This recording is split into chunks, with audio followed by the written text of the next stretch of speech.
चलिए दोस्तों स्टार्ट करते हैं हमारी अगली क्लास और फिर से एक बार आपकी क्लास में डिस्कस करने जा रहे हैं comprehension. Reading comprehension is the topic that we are going to discuss today. So हमने ये पहले भी डिस्कस कर चुके हैं रीडिंग कॉम्प्रिहेंशन, और आज की क्लास में एक अगले एक और क्या नाम है अनसीन पैसेज आपके सामने लेकर आया हूं मैं। चलिए स्टार्ट करते हैं टाइम खर्च किए बिना। ये लीजिए। तो पहले मैं आपके लिए 2 मिनट 3 मिनट का टाइम देता हूं। आप पहले इसको बढ़िया पढ़िए और थोड़ा सा समझने की कोशिश कीजिए, देन वी विल स्टार्ट।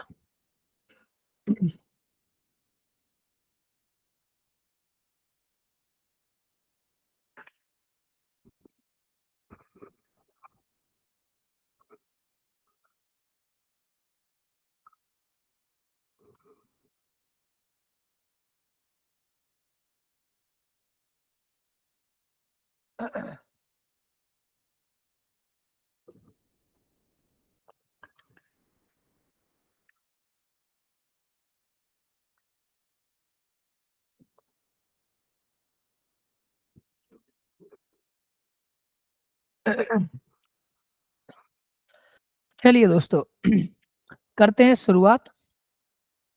ये आपको थोड़ा सा टाइम दे दिया जाए 2-4 मिनट का, और आप प्रॉपर तरीके से एक बार खुद से पढ़ लें, क्योंकि पढ़ने से एक फायदा होगा आपको। आपको पता चलेगा कि क्या आपके अंदर इम्प्रूवमेंट आया है, थोड़ा बहुत आपको समझ में आ रहा है या नहीं आ रहा है। ये सारी चीजें थोड़ी सी आप जान लीजिए।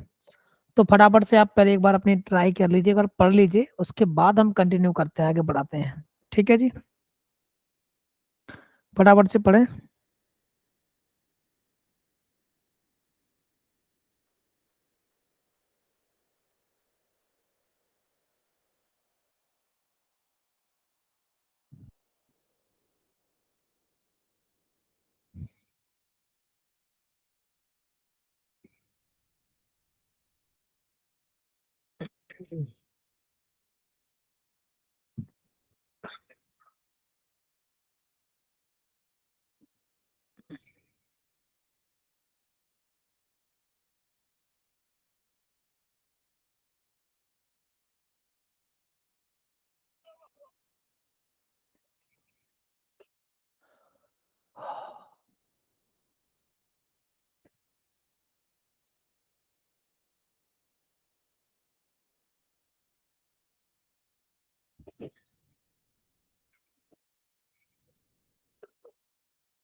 चलिए पढ़ लिया होगा।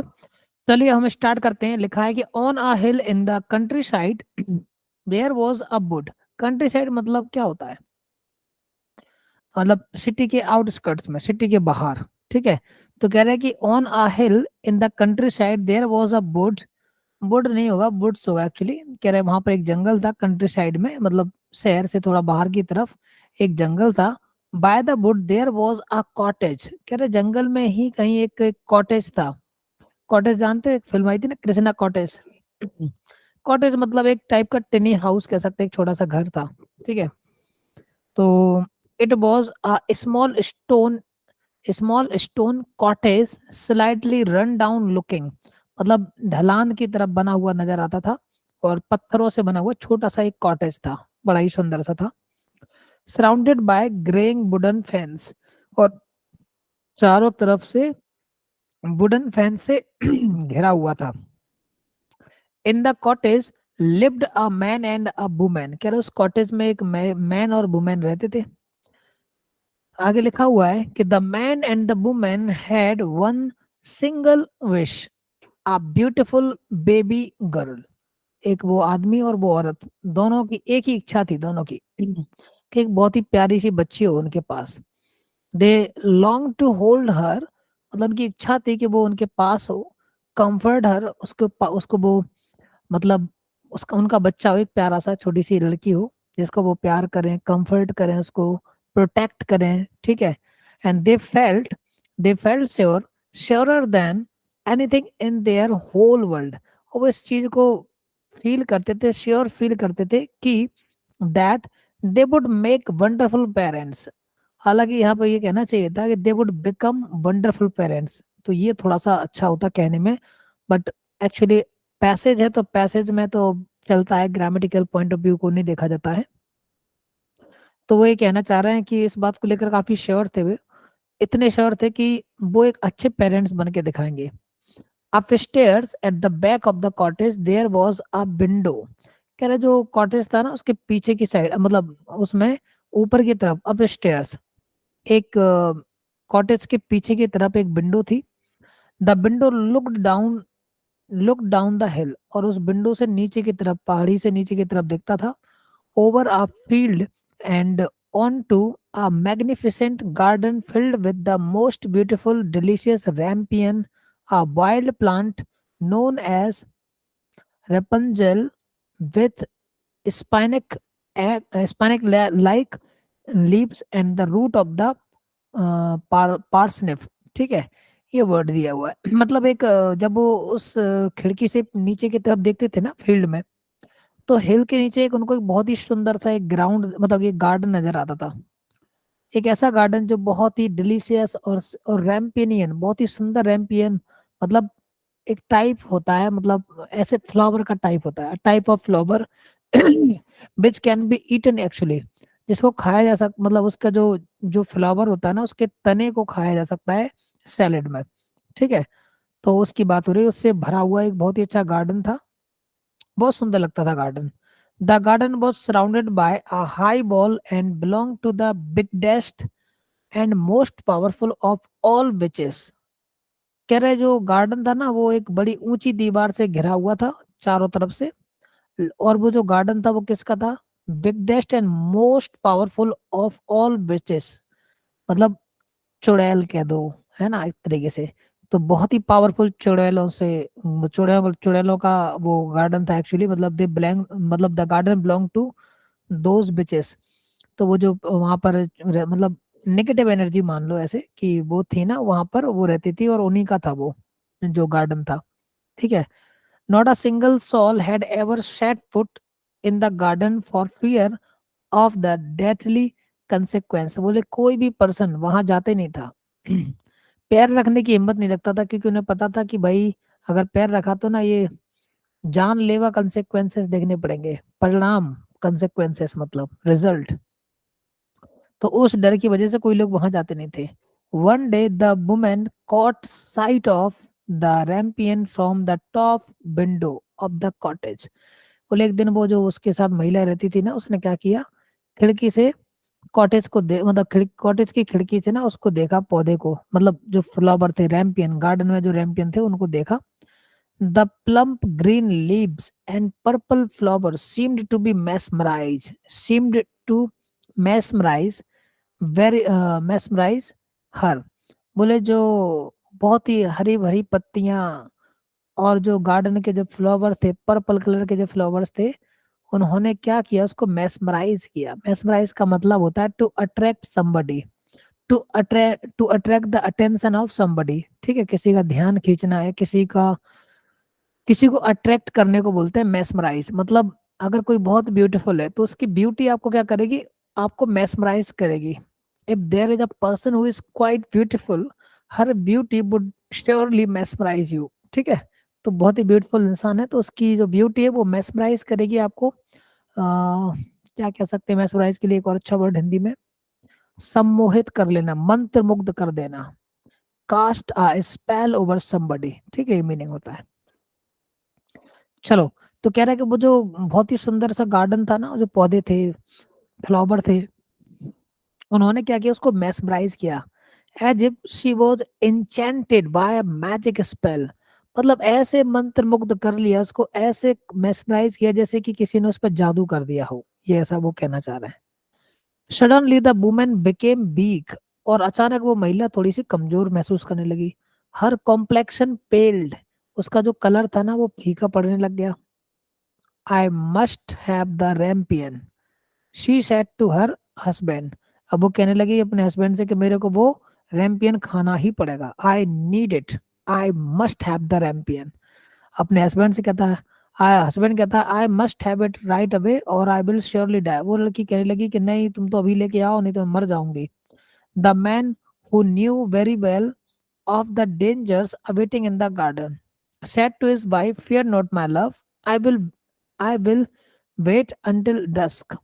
Go down to the garden, climb the wall and return with your rampin as fast as my legs will carry me. तो वो उसकी जो बंदी मतलब वाइफ कहना चाहिए, जो वाइफ थी ना, वो उसको बोलने लगी कि मुझे तो ये रैम्पियन खाना ही है, मेरे को लेके आओ अब किसी भी तरह से। अगर मैंने इसको अभी नहीं लिया, अगर नहीं खाया तो आई विल श्योरली डाई। तो जो मैन था उसने कहा कि the man who knew very well of the dangers awaiting in the garden. जो आदमी था ना उसे उस डेंजर के बारे में अच्छे से पता था कि गार्डन में तो डेंजर है, गार्डन में तो चुड़ैल बैठी हुई है। अब वहां पहुंचे तो वो चुड़ैल छोड़ेगी नहीं। तो उसने बोला कि थोड़ा रुक जाओ यार, शाम ढलने दो, सूरज डूबने दो, उसके बाद मैं वो तुम्हारे लिए जरूर लेके आऊंगा। ठीक है, I will wait until the dusk. Dusk मतलब जब सूरज डूबता है उस टाइम को बोलते हैं dusk. Go down go down to the garden, climb the wall. तो वो गार्डन की तरफ जाता है, नीचे की तरफ गार्डन में चला जाता है। Climb the wall and return with your rampion. और बोला कि मैं नीचे जाऊंगा गार्डन में चढ़ के दीवार, और वहां से आपके लिए रैम्पियन लाऊंगा as fast as my legs will carry me. बोले जितना इतना तेज मतलब इतना तेज जल्दी जाऊंगा जितना जल्दी पॉसिबल हो सके, जितना जल्दी होगा उतना जल्दी मैं करूंगा। ठीक है। ट्रू टू हिज वर्ड्स, मतलब ट्रू टू हिज वर्ड का मतलब होता है अपने वादे को पूरा किया, promise. The man set off at twilight, snuck over the garden. जैसे ही रात का टाइम हुआ वो बंदा निकल लिया, स्नक ओवर द गार्डन बॉल। और क्या करता है, चोरी चुप के नजर बचा के वो गार्डन की दीवार पे चढ़ता है। हैस्टली ग्रैब्ड अ हैंडफुल ऑफ रैम्पियंस, और जल्दबाजी में एक मुट्ठी भर के रैम्पियंस को लेता है। And return to the cottage, the man handed the rampion to his wife. और वो उसने रैम्पियन अपनी वाइफ को पकड़ा दिए कि लो भाई खा लो। ठीक है, चलिए साहब आगे आ जाइए। अब क्वेश्चन नंबर 1 कहता है, what do you understand by the idiom true to his word as given in the passage. True to his word का मतलब होता है अपने वादे का पक्का होना, अपने शब्दों को निभाने वाला इंसान। जो बोल दिए, जुबान दे दी तो उसको कंफर्म कर लिया, ये वाली बात है। तो यहाँ लिखा है एज ही प्रॉमिस्ड, फिर लिखा है something that is not worth anything, eight the last minute, being somewhere you don't belong, और प्रोवाइड मोर इन्फॉर्मेशन। नहीं, ये कुछ नहीं है, ये सब गलत है, सिर्फ एक ही सही है, वो है ये, एज ही प्रॉमिस्ड। तो प्रॉमिस करना को ही कहते हैं टू हिज वर्ड, मतलब ट्रू टू हिज वर्ड। ठीक है, चलिए आ जाइए अगला।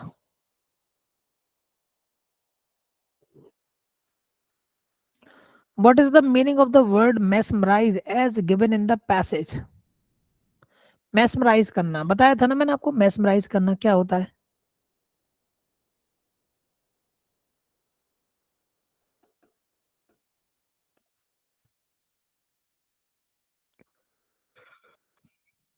mesmerize का मतलब होता है टू अट्रैक्ट,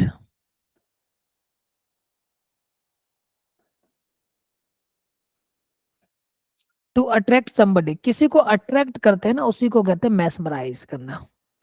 किसी भी वजह से, मतलब जनरली ब्यूटी से ही रिलेटेड वर्ड है, कि अपनी ब्यूटी से किसी को अट्रैक्ट करते हैं तो उसे बोलते हैं mesmerize करना।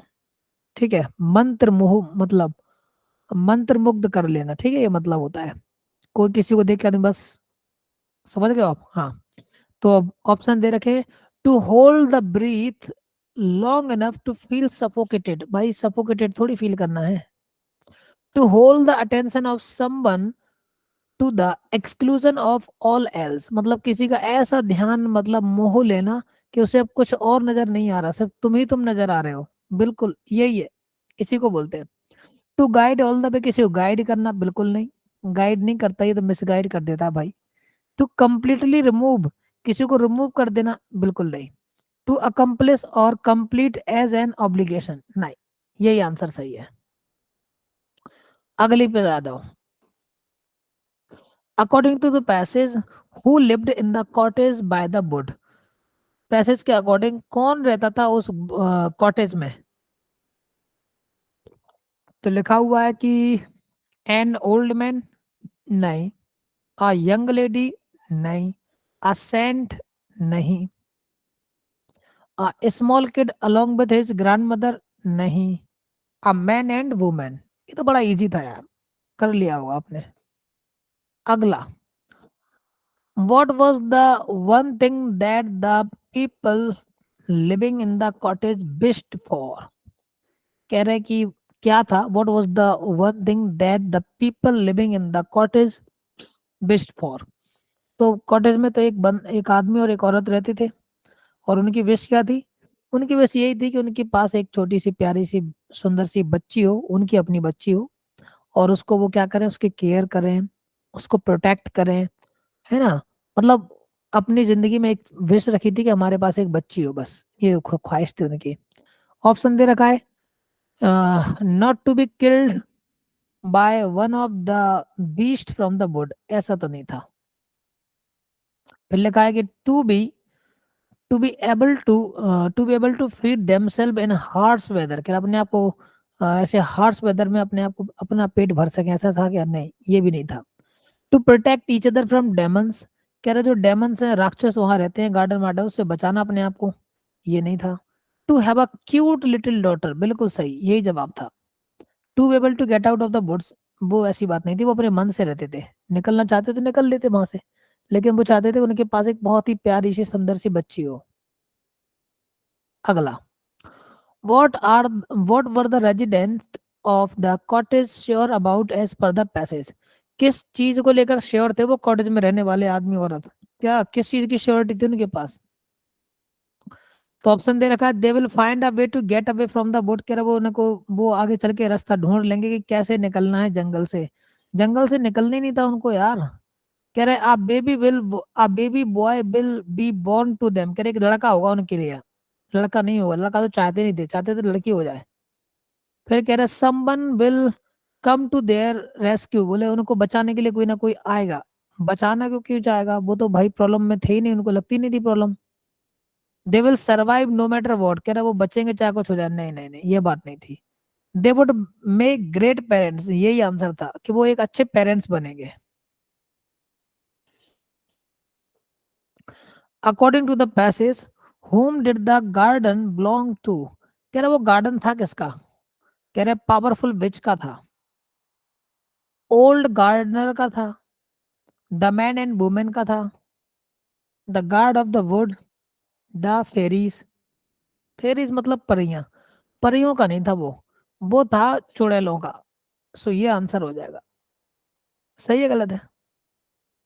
अगला, why has no one ever entered the garden as per the passage, ऐसी क्या वजह थी कि आज तक कोई उस गार्डन में एंटर नहीं किया? पैसेज में से कुछ मेंशन भी था, पढ़ के देखो क्या लिखा हुआ है।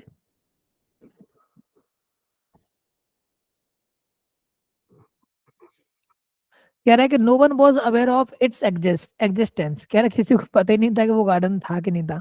तो कुछ तो ऐसे फनी ऑप्शन दे देते हैं। कह रहा किसी को पता ही नहीं था कि वो वहां पर कोई ऐसा गार्डन था भी, इसलिए नहीं गया कोई वहां। Everyone was scared of the fatal consequences, कह रहा सभी को वहां पर बहुत ही बुरे परिणाम होने का डर था। फैटल मतलब जानलेवा, फैटल मतलब जानलेवा, यही वजह थी, आपको बताया था। डेथली कंसेक्वेंस लिखा था ना, तो यहाँ डेथली नहीं फेटल यूज किया हुआ है। The king prohibited everyone to do so, कह रहा वहां पे जो राजा था ना, उसने सबको मना कर रखा था कि कोई भी उसमें घुसेगा नहीं वरना टांगे तोड़ दूंगा, ऐसा नहीं था भाई। The old women guarded the gate of the garden, कह रहे वहां पर एक ओल्ड वुमेन रहती थी, वो उसके दरवाजों की सुरक्षा करती थी, कोई घुस ना पाए। No one was really interested in that garden, कह रहा कोई इंटरेस्टेड ही नहीं था इसलिए नहीं गया। अरे भाई ऐसा कुछ नहीं है, दो चार एक दो ऑप्शन तो ऐसे देते हैं जिन्हें कोई लॉजिक ही नहीं है। चलो अगला, ये लास्ट क्वेश्चन है इस पैसेज का। पढ़िए जरा क्या लिखा है। Which of the following things caught the attention of the lady as per the passage. ऐसा क्या था उस गार्डन में जिसने लेडी का अटेंशन ग्रैब कर लिया, कॉट कर लिया।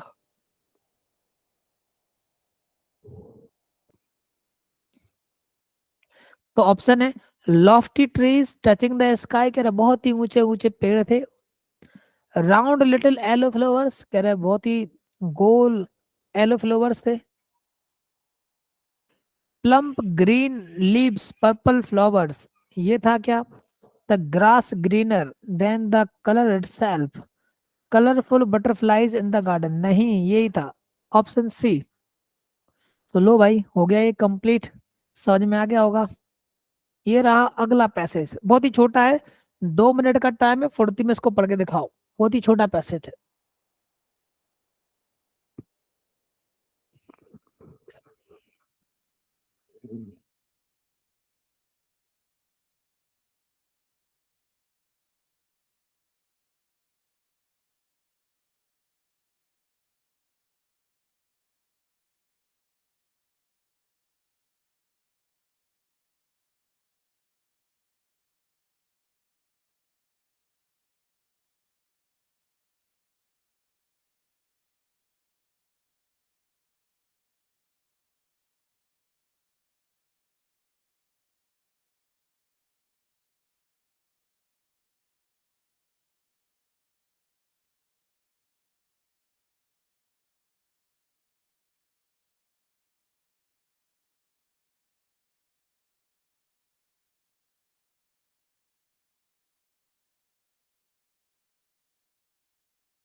चलिए भाई अगर इस पैसेज को पढ़ते हैं कि the two dominant features of our age are science and democracy. बोले आज के युग की ना दो बड़े डोमिनेंट फीचर हैं, एक तो है साइंस और एक है डेमोक्रेसी।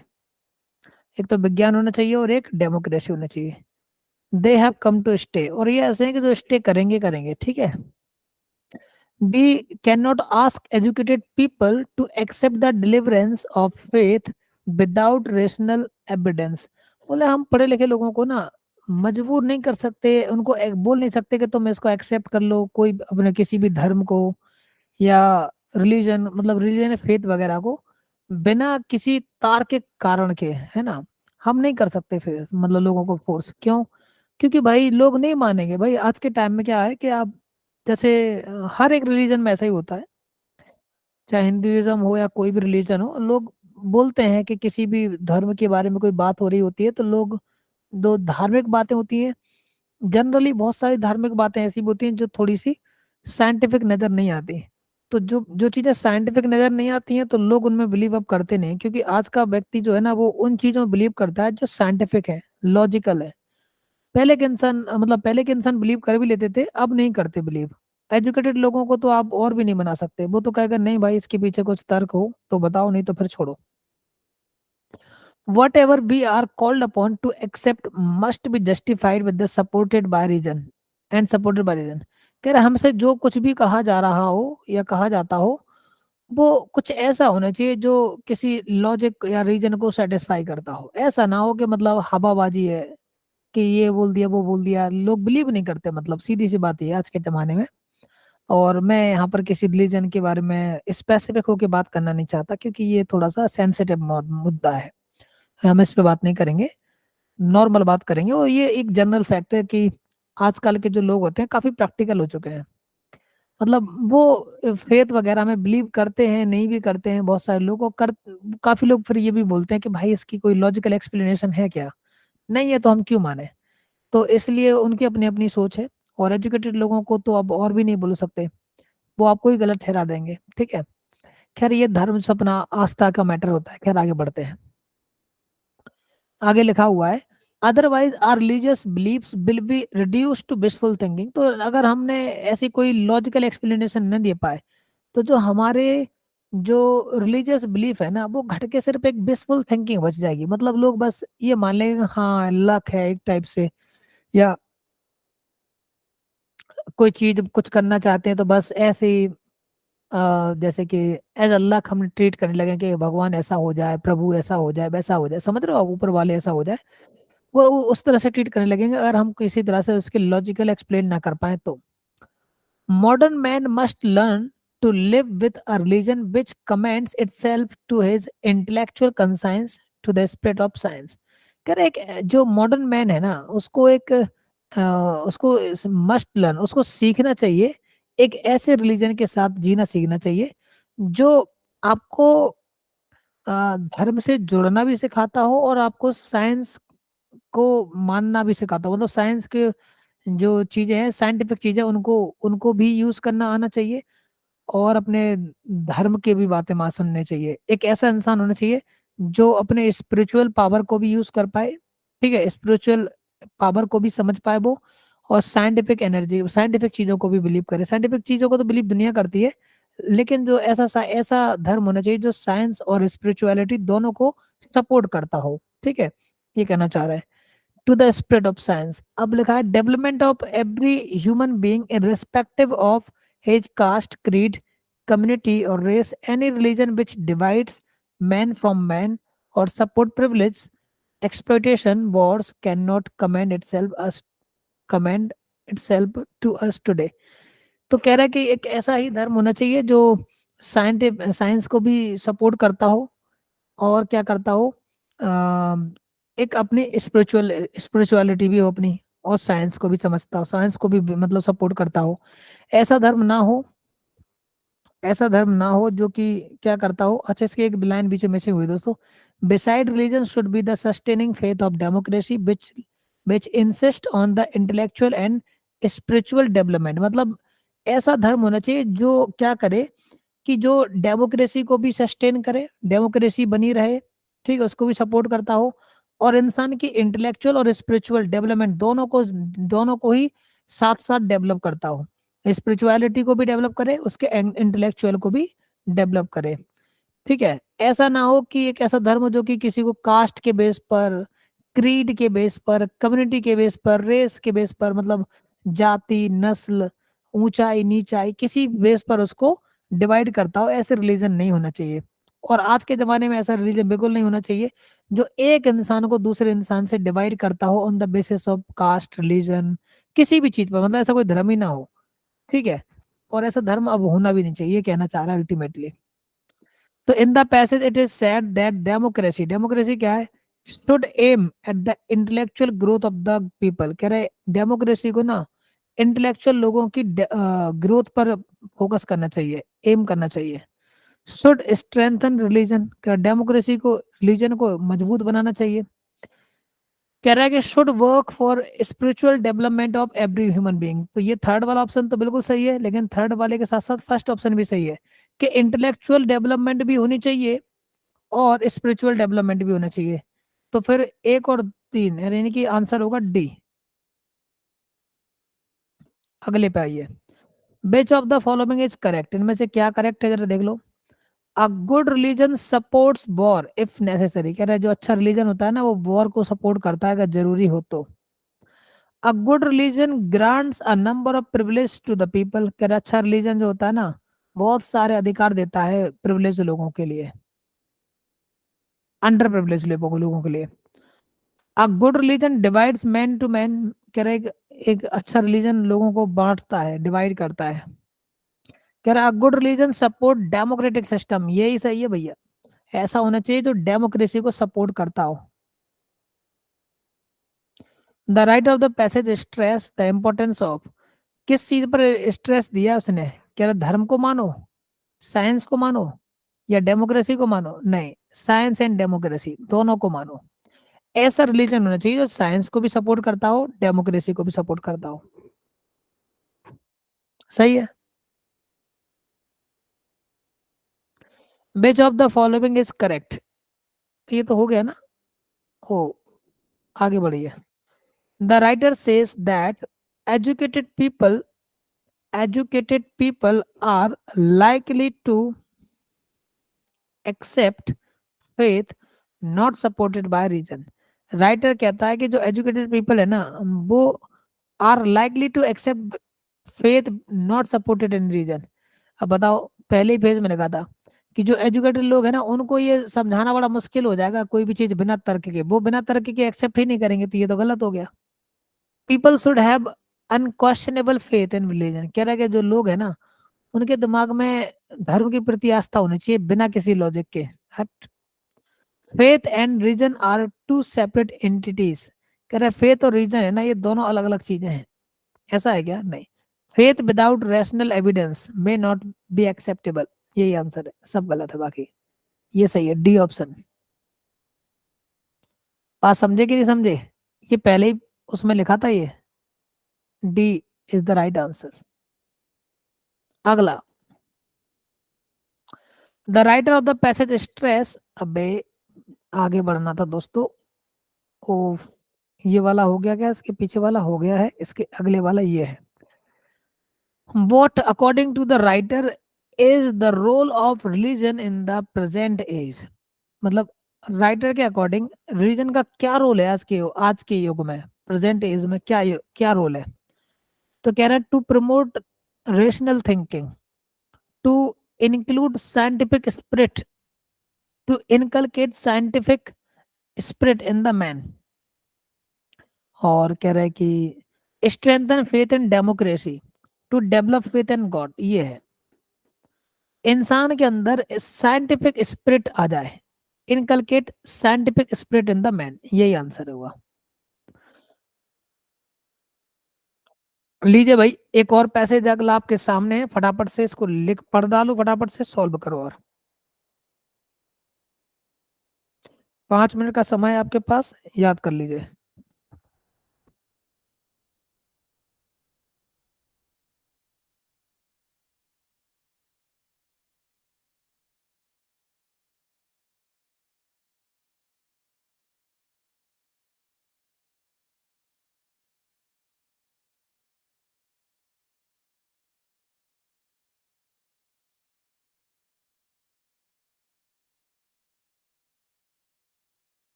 चलिए, पढ़ लिया होगा आप दोस्तों। तो लिखा हुआ है कि the victory of the small Greek democracy of Athens. कह रहा the victory of small Greek democracy of Athens over the mighty Persian Empire in 490 BC is one of the most famous event in the history. Darius, king of the Persian Empire, was furious because Athens had interceded for the other Greek city state in revolt against the Persian domination. तो मेरे ख्याल से एक movie है इस पर, movie 300 I think, वो शायद इसी पर बेस्ड है। वहां पर भी ऐसे ही कुछ होता है, वहां पे भी पारसियन स्टोरी दिखाई गई है, जो कि 300 से उनके सोल्जर्स होते हैं और वो फाइट करते हैं एक बहुत बड़ी सेना से, ठीक है, और उनको डिफीट भी करते हैं। ये मेरे ख्याल से शायद इसी पर बेस्ड है वो मूवी, और ये वही पैसेज है, उसी पर बेस्ड है ये पैसेज, ठीक है। एक बार चेक करना आप लोग भी, मेरे ख्याल से तो वही है। तो कह रहा है कि एक विक्ट्री है, the victory of the small Greek democracy Athens over the mighty Persian empire in 490 BC. कह रहे 490 बीसी में जो विक्ट्री हुई थी ग्रीक डेमोक्रेसी एथेंस की, किस माइटी पार्सियन आर्मी पर, माइटी मतलब शक्तिशाली, ताकतवर, ठीक है। तो पार्सियन एम्पायर 490 बीसी की बात है, ठीक है। ये बड़ी ऐतिहासिक और फेमस इवेंट थी हिस्ट्री की। डेरियस उस पार्सियन एम्पायर का किंग था, वो क्या होगा, बहुत गुस्सा हो गया, was furious because Athens had interceded.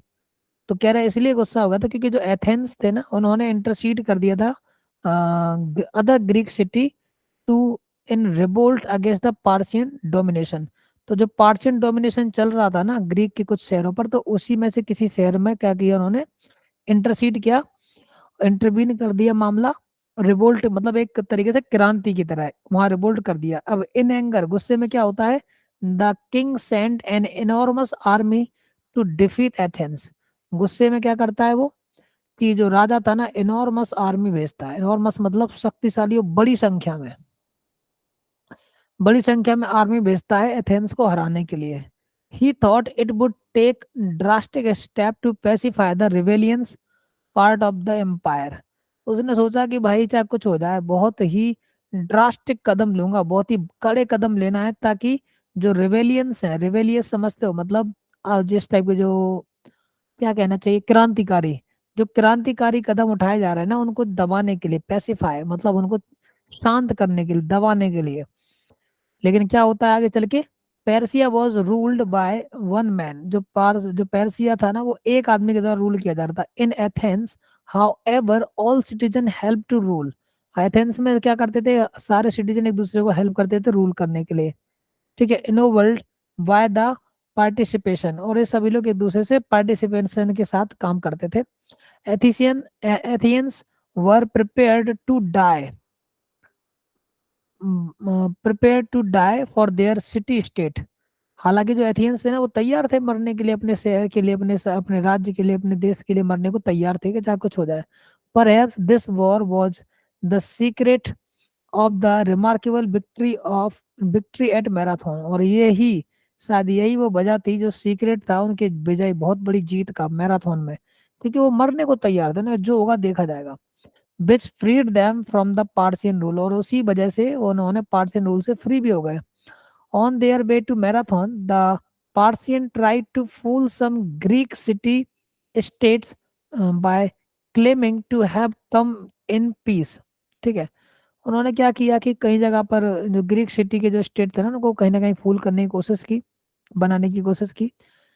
The frightened citizen of Delos refuse to believe this, और कुछ जो डरे हुए थे ना डेलोस शहर के कुछ लोग थे, उन्होंने इस चीज से बिलीव करने से मना कर दिया। Not wanting to abet the conquest of Greece, वो नहीं चाहते थे कि जो ग्रीस के जो सेना के जो मतलब गुस्सा था वो भड़क जाए उनके ऊपर। They fled they fled from their city and did not return until the Persian had left, और वो तब तक अपने वो शहर छोड़ के भाग गए थे, और वो तब तक लौट के भी नहीं आए जब तक कि पार्सियन ने वो छोड़ नहीं दिया। They were wise for the Persian next conquered the city of Eretria and captured its people. वो जो पार्सियन लोगों ने क्या किया, अगला शहर एट्रिया को कैप्चर कर लिया और लोगों को गुलाम बना लिया। Tiny Athens stood alone against Persia. अब जो एथेंस थे वो तो संख्या में बहुत ही कम थे, लेकिन वो स्ट्रांगली वो वहां पर अड़े रह गए, जो होगा देखा जाएगा, बट हम झुकेंगे नहीं। मतलब पुष्पा भाऊ की कुछ आत्मा उनके अंदर भी चली गई थी, तो उन्होंने कहा हम अकेले लड़ेंगे बट हम झुकेंगे नहीं। फिर कह रहे हैं कि the Athenian people went to their sanctuaries, there they prayed for deliverance. कह रहे बाद में क्या होता है कि जो एथियंस पीपल थे ना वो सेंचुरीज गए, मतलब अपनी अपनी धार्मिक स्थलों पे गए, और वहां पर उन्होंने डिलीवरेंस के लिए प्रार्थना करी कि हे प्रभु, कुछ भी हो जाए मदद करो, या तो हम जीतें या हम मुक्ति को प्राप्त करें, बट हमें अब और नहीं सहना है। They ask their gods to expedite their victory. उन्होंने अपने भगवान उनसे, अपने देवी देवता जो भी उनके डेटीज हैं, उनसे उन्हें प्रार्थना करी कि हमें मतलब हमारी विजय को थोड़ा सा हमें सपोर्ट करे कि हम जीत जाएं, बस हमारा साथ दे, आशीर्वाद दे हमें। फिर क्या होता है, the Athenians refurbish their weapons and move to the plain of Marathon. और बाद में एथियंस क्या करते हैं भैया, अपने हथियारों को रिफर्बिश करते हैं, वेपन्स को, और मैराथन की तरफ चल देते हैं। Where their little band would meet the Persian. वहां पर क्या होगा, उनकी जो छोटा सा जो ग्रुप था सैनिकों का, वो मिलेगा किनसे, किनका सामना करेगा, पार्सियन का।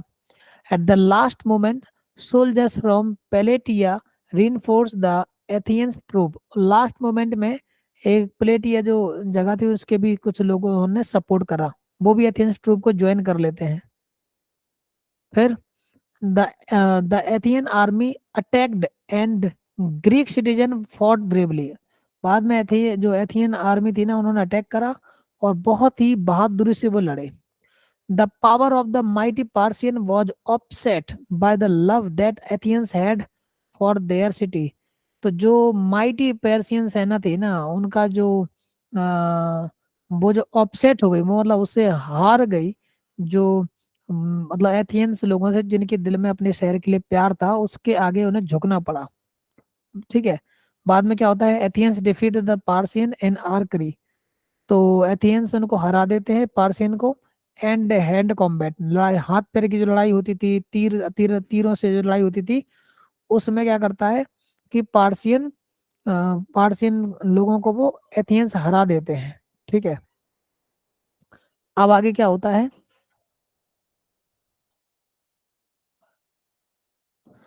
अब आगे होता है ये कि Greek soldier seized Persian ships and one.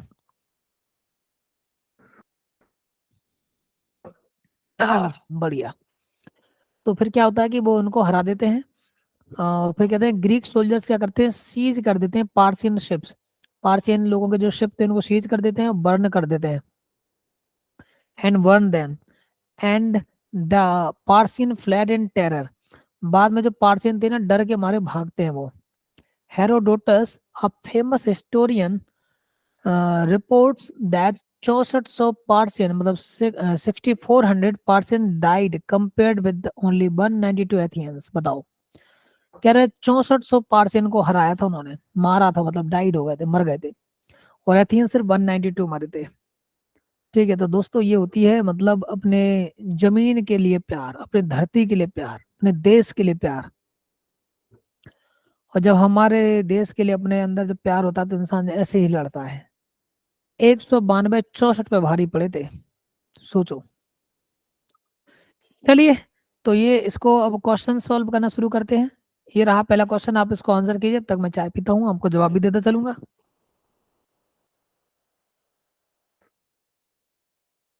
Who has given an account of the battle between Greece and Persia. मतलब किसने बताया था कि ये युद्ध हुआ था ग्रीस और पार्सिया के बीच में, किसने बताया था? डेरियस ने बताया था क्या? नहीं, डेरियस तो राजा था। क्या नाम, हेरोडोटस, एक बड़ा ही फेमस हिस्टोरियन था, इसने ही बताया था। ये तो सरल था, सबको पता चल गया। लास्ट पैराग्राफ का आंसर है। अगला देखिए, what did the Athenians do to expedite victory. बोले विक्ट्री के लिए उन्होंने क्या किया, एथियंस ने क्या किया था? सोचिए। एथियंस ने अपनी विक्ट्री के लिए क्या किया था? पहला ऑप्शन कह रहा है they equipped their army with better weapons, कह रहा है उन्होंने अपनी आर्मी को ना और ज्यादा बेहतर वेपन्स दे दिए। अगला कहते हैं कि they prayed for assistance for neighbouring states, कह रहा है उन्होंने जो अपने आस पड़ोस के जो स्टेट थे ना उनसे उन्होंने प्रे करी कि भाई तो हमें मदद कर दो। ऐसा था क्या? ये भी नहीं था। मतलब ये ऑप्शन तो गलत है ही, ये भी गलत है। क्या they fool the Persian by retreating, कह रहा उन्होंने पर्सियन को फूल बना दिया रिट्रीट करके, पीछे हटके। ये भी नहीं था। दे सॉट डिवाइन असिस्टेंस, ये सही है। ये सॉट जो है ना सीक वर्ब का थर्ड फॉर्म है। सीक,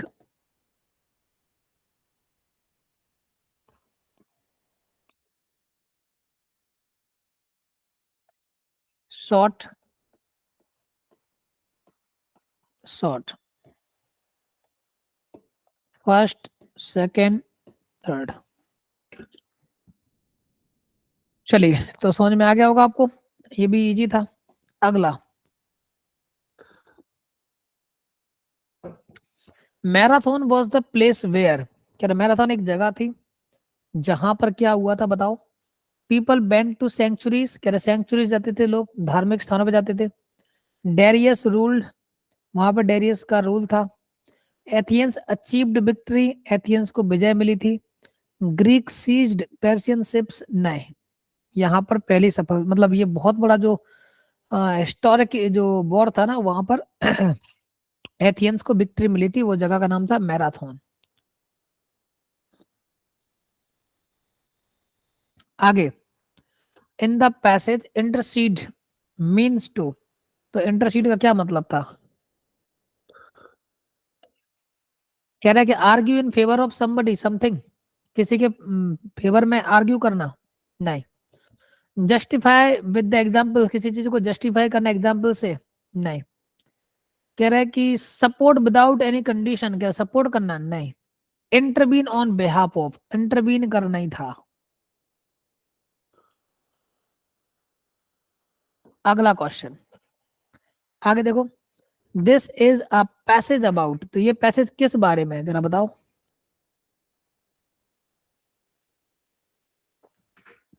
सोचिए, किस बारे में था? मिलिट्री स्ट्रेटजी था, कम्युनिटी पेट्रोलिज्म था, हिस्टोरिकल रिकॉर्ड था, सोशल हार्मनी था, क्या था?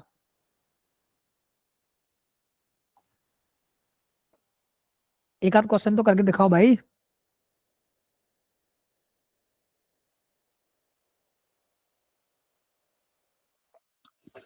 तो ये मिलिट्री की स्ट्रेटजी के बारे में बता रहा है क्या? इस स्ट्रेटजी को तो एक्सप्लेन कर ही नहीं है कि कैसे हराया था, ये तो बता ही नहीं है। सोशल हार्मनी के बारे में बात हुई है क्या? सोशल हार्मनी की बात होती तो फिर ये वॉर वॉर की बात ही नहीं करते। हिस्टोरिकल रिकॉर्ड, हिस्टोरिकल रिकॉर्ड के बारे में बात होती तो फिर पूरे टाइम रिकॉर्ड्स की बात चल रही होती, लेकिन रिकॉर्ड की बात सिर्फ एक ही बार हुई है, कि बड़ा ही बड़ी बात थी। कमिटेड पेट्रियटिज्म था, कि कोई इंसान अपने धरती के लिए, अपने देश के लिए, ठीक है, एक पैट्रियोटिक फीलिंग रखता है तो वो किस हद तक जा सकता है। तो इसका जवाब था कि 192 एथियंस थे, और एथेंस ने 600, मतलब 6400 जो सैनिक थे ना इनको किल कर दिया था, और ये सिर्फ कितने 192 डेथ हुई थी। मेरे ख्याल से टोटल 300 थे, ये वही मुझे लगता है उसी मूवी के बारे में है। मतलब ये जो उसी जो मूवी बनाई गई थी वो इसी स्टोरी भी बनाई गई थी शायद, आप लोगों ने शायद देखी भी होगी। और द स्पार्टन वो उसमें था, है ना? ये शायद वही मूवी है, मुझे तो ऐसा लगता है, एक बार आप लोग बताना मुझे कमेंट में। चलो भाई, अगला, बस कंप्लीट हो गया। तो ये इस तरह से पूरा फिनिश हो गया है, समझे आप लोग? तो लो, आपका ये कंप्लीट हो गया है एंशिएंट पैसेज। तो बताएं, कोई दिक्कत कंफ्यूजन? अब तो समझ में आने ही लगा होगा आप लोगों को कि कैसे करना है। पैसेज वगैरह तो सॉल्व कर ही लोगे ना दोस्तों? हर बार आपको 2-3 पैसेज की प्रैक्टिस करवाई दी जा रही है, तो इसका मतलब सफिशिएंट हो रही है प्रैक्टिस आपकी। अब आपको थोड़ा-सा पढ़ाई पे थोड़ा खुद का भी ध्यान रखना है। थोड़ा-सा फ़ोकस करें, अपना रिवीजन करते रहें, प्रैक्टिस करते रहें। आराम से कर लोगे। और एक पैसेज में नॉर्मली अगर 5 क्वेश्चन पूछे जा रहे हैं, तो एक आध ही क्वेश्चन मुश्किल से ट्रिकी होता है, जो थोड़ा-सा समझना पड़ता है। बाकी 3-4 क्वेश्चन तो बहुत ही ज़्यादा ईज़ी दे देते हैं। सही है, गलत है? तो थोड़ा-सा इनको आप प्रैक्टिस में लाएँगे, प्रैक्टिस करेंगे, तो ये चीज़ें आप आसानी से कर पाओगे। तो अब क्या करना चाहिए आपके लिए? कुछ और क्या बताया जाए? कुछ वर्ड्स दिखाए जाएँ? एक आध वर्ड के बारे में बता देता हूँ आपके लिए। देखिए ज़रा, देखो हिंदी में एक शब्द होता है डाँटना, किसी को डाँट देना।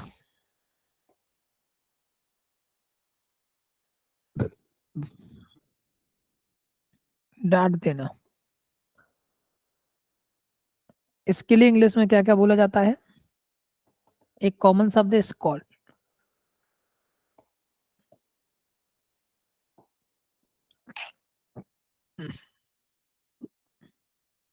स्कॉल्ड, ये तो सभी को पता होता है। अब कुछ और सिनोनिम्स हैं जो मैं आपको याद करवाने की कोशिश करता हूँ। एक शब्द होता है दोस्तों चाइड, डाँटना होता है। एक वर्ड होता है कास्टिगेट।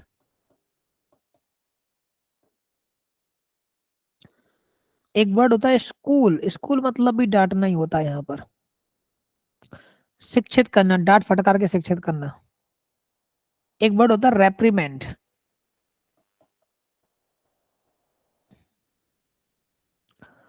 इसके बाद एक वर्ड होता है, रेप्रिमेंड हो गया,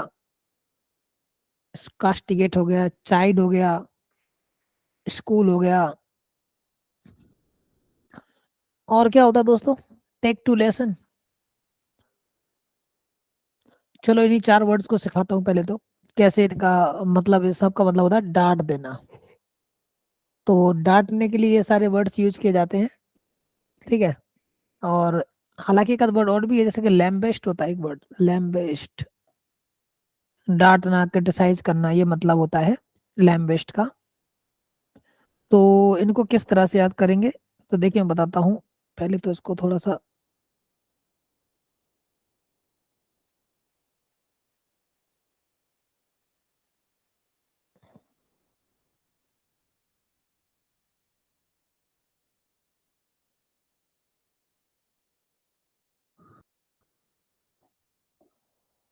लैम्बेस्ट देखिए ज़रा, डाँटना कैसे होता है? अब कैसे याद करोगे इनको? इनको ऐसे याद करना, देखिए, देखिए। जैसे चाइल्ड, चाइल्ड मतलब डाँटना होता है, कास्टिगेट का मतलब ये है, स्कूल मतलब ये, रेप्रिमेंड का मतलब भी यही होता है, लैम्बेस्ट का मतलब भी होता है। तो लैम्बेस्ट को कर लो कि लंबू, लंबू। लंबू ने क्या किया? लंबू ने कॉस्ट के लिए,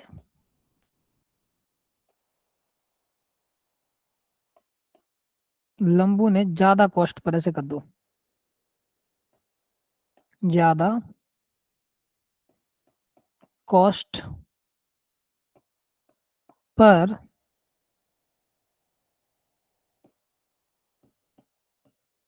स्कूल में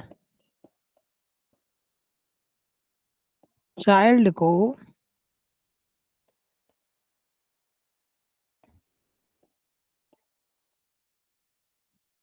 चाइल्ड को